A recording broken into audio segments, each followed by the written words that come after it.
Elan Carr, former State Department Envoy for monitoring and combating anti-Semitism. Thank you so much for joining us. You know, this political campaign... Mike, first of all, let me tell you, it's a pleasure to be with you. My pleasure. Thank you to JNS for all the great things you do to bring depth and seriousness and balance to coverage of important issues. We're so grateful to you. We appreciate that. You know, this midterm campaign, there was a lot of Jewish focus on it, and unfortunately some anti-Semitic comments by certain candidates came into play as well. What was your take on the cleanliness or dirtiness of this campaign in regards to anti-Semitism? Look, we're seeing anti-Semitism rise throughout the world and in the United States. And it manifests itself in the halls of Congress, in campaigns, certainly on campuses, in classes, in schoolrooms. And so look, it's you won't find an important sector of America that isn't affected by this. And so we had hotly contested elections, and lo and behold, we see anti-Semitism rising. And that just, by the way, makes the point that we've got to focus on this. We have to double down on not only combating anti-Semitism, but really standing up proudly as a united community with pride and self-confidence in driving a philo-Semitic narrative about what the Jewish people mean to America and the stunning contributions that the Jewish people have made to the founding of the United States and to the continuing self-definition and mission of the United States. And that's what I worked on when I was in government. And that's what I'm continuing to work on today through my role on the board of directors of the Combat Anti-Semitism Movement. We're working on this every day, and it's critically important. It's interesting, both sides of the aisle tend to say that the other side only looks at anti-Semitism when it's politically convenient and politically expedient. The RJC was one of the few organizations that actually called out Doug Mastriano, the Pennsylvania Republican candidate. Do you feel that there is going to be some sort of movement within those two camps, the Democratic and Republican camp, to start to recognize what they can do on their own ends? Well, that has to happen, and it's critical. Doug Mastriano is a great example, and the RJC led with moral clarity. But by the way, this isn't the first time. They did that with Steve King. I mean, the RJC has a track record of being fair and calling out people on our side who are saying despicable things. We all have to do that. And enough with this, I'm worried about the base. And, we see this in the leadership.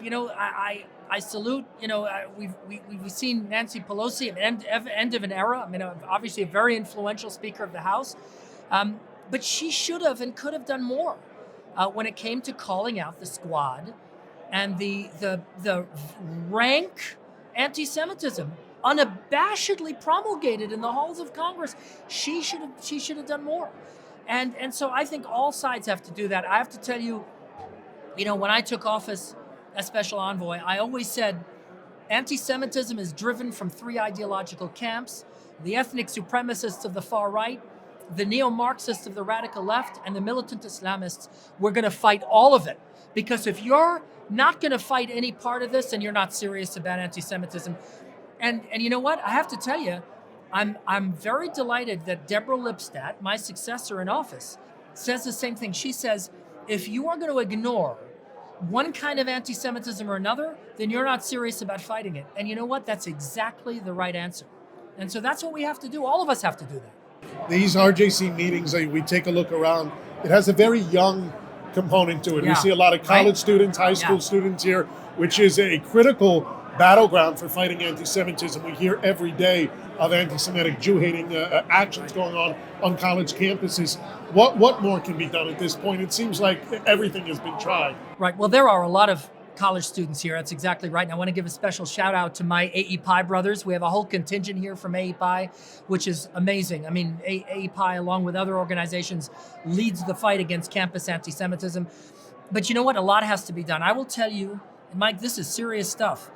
The front lines now in the battle for the good name of the Jewish people in the state of Israel is being fought on the campuses and in the schools, and not only in universities, going now to high schools and to middle schools and to elementary schools. And this indoctrination to which American youth is being subjected is disgraceful. Frankly, it's un-American. it often rises to the level of actual harassment and discrimination, which is not protected speech, that's illegal. But even if it's not harassment and discrimination, we've got to bring real diversity of thought to our schools and to our campuses. And so a lot of organizations are doing important things. The Combat Anti-Semitism Movement, Stand With Us, AEPI, Hasbara Fellowships. There are a lot of organizations that are fighting every day on campuses. What we have to be doing is calling out biased professors, enforcing Title VI of the Civil Rights Act so that when Jewish students are being harassed and discriminated against, that those universities who are fostering a hostile climate against Jewish students have to pay a price for that, because that's absolutely critical. And we've got to start getting alumni together who are enabling this, right? Alumni who donate to universities that are promoting anti-Semitism on their campus are in effect enablers. So we've got to be doing all of these things. We've got to be enforcing the law against harassment. We've got to be bringing real balance. We've got to start to fight the tendency in the DEI community, diversity, equity, and inclusion, to bring this poisonous anti-Israel ideology into campus. We've got to be fighting all of it. And if we don't, let me tell you, this will be at our peril, because the future leaders of civil society and corporate America and government are in our universities today. And if we allow this to continue, we will lose the future, God forbid. And I'm determined not to let that happen. And so we're fighting every day to bring fairness back to the campuses. Well, I want to talk to you then about the corporate arena, which you just mentioned. I know you have been very involved. We've been very involved in covering it at JNS about the ESG movement, the social investing advisory movement that, as you say, perpetrates backdoor BDS with ratings against Israeli companies, ratings against companies that do business with Israel and Israel-controlled territories. It's amazing, the alphabet soup of American Jewish organizations, which really can't agree on much of anything, agreed that this is a serious problem. Isn't that amazing? Really, how did that all come together? Well, I'll tell you, I actually saw that up close and personal. I'm part of a task force. I represent the Combat Anti-Semitism Movement on that task force. The task force is led by the Conference of Presidents, major American Jewish organizations, and JFNA. And it's a task force of a lot of different organizations. And it is amazing. Mike, you hit the nail on the head.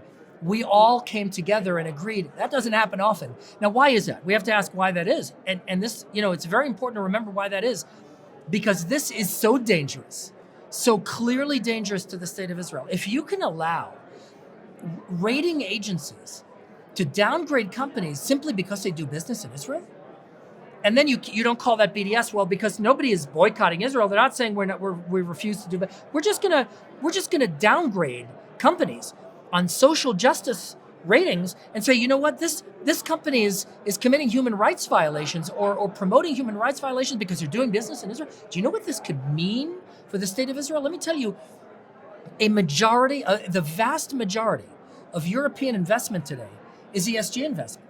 And ESG investment is a very large percentage of US investing, and it's growing. And so this is a way for the enemies of the Jewish people and the state of Israel to do what no army has been able to do, which is to suffocate the state of Israel out of existence economically. We are not going to let that happen. And the Jewish world came together, left, right, and center, and said, when I say left, I mean center-left, right? Center-left and center came together and said, we are not going to let that happen. And so we applied pressure when we saw this. For example, Morningstar and Sustainalytics, which we discovered has appalling anti-Israel bias in their methodology. And because of our negotiation with them, they decided to work fundamental changes in the sources they use, in the assumptions they make, in the way they rate companies. Now, let me just be very clear. This is we commend them for their positive move, but this ain't over, because we need to see this reflected. These changes have to be reflected, bottom line, in the way they rate companies and in the watch lists and ratings they've generated. So far, that hasn't happened. And so far, so good. So we can be cautiously optimistic, but we need to see real change, bottom line change, in how Morningstar and its Sustainalytics subsidiary does business. But this is a huge issue, and we're going to be fighting every day to make sure that the state of Israel and that companies doing business in the state of Israel are treated fairly.